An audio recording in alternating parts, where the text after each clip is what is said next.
A palavra sagrada para o reavivamento matinal. Provérbios capítulo 3, versículo 5. Confia no Senhor de todo o teu coração e não te estribes no teu próprio entendimento. Versículo 7. Não sejas sábios aos teus próprios olhos. Teme ao Senhor e aparta-te do mal. Jeremias capítulo 17, versículos de 7 a 8.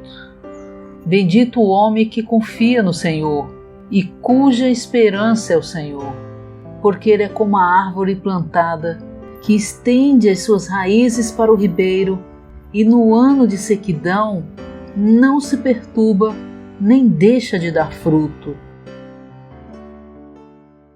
Reverenciar Deus é também confiar nele.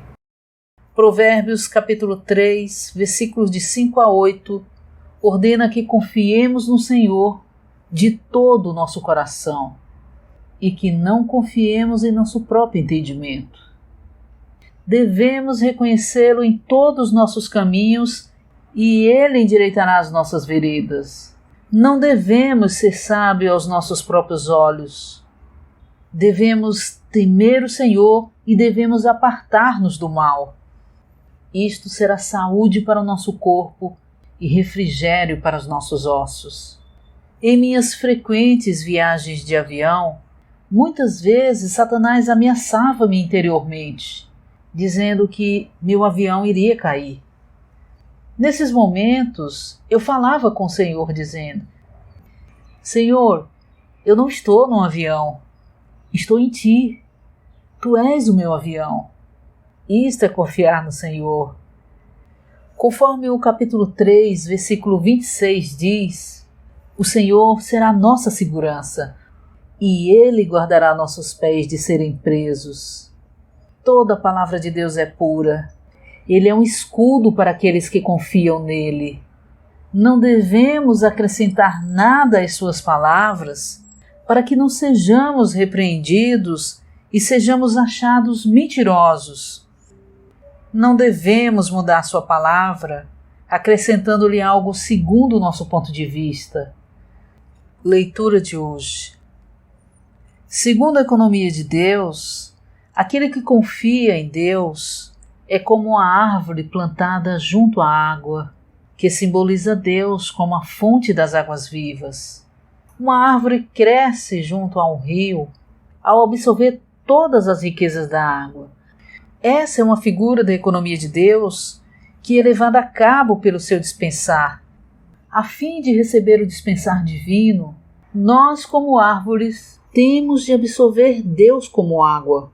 As riquezas de Deus que nos supre, dispensadas ao nosso interior como árvores, constituem-nos com a divindade de Deus e fazem com que cresçamos na medida de Deus.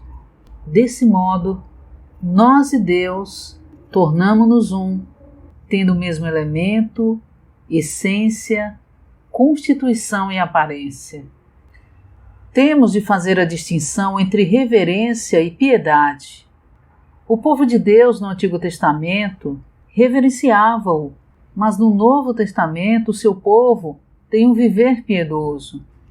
No que diz respeito ao Deus vivo, devemos ter reverência, mas no que diz respeito ao Deus da ressurreição, o homem deve expressar piedade. No Antigo Testamento, Deus foi manifestado como Deus vivo, portanto, o seu povo tinha de o reverenciar. No Novo Testamento, Deus manifesta-se como o Deus da ressurreição, portanto, os crentes do Novo Testamento precisam de piedade.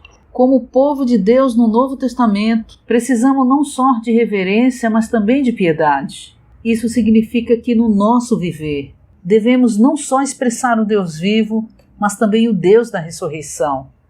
Reverenciar Deus consiste em lidar com o pecado, a carne e o mundo no nosso viver.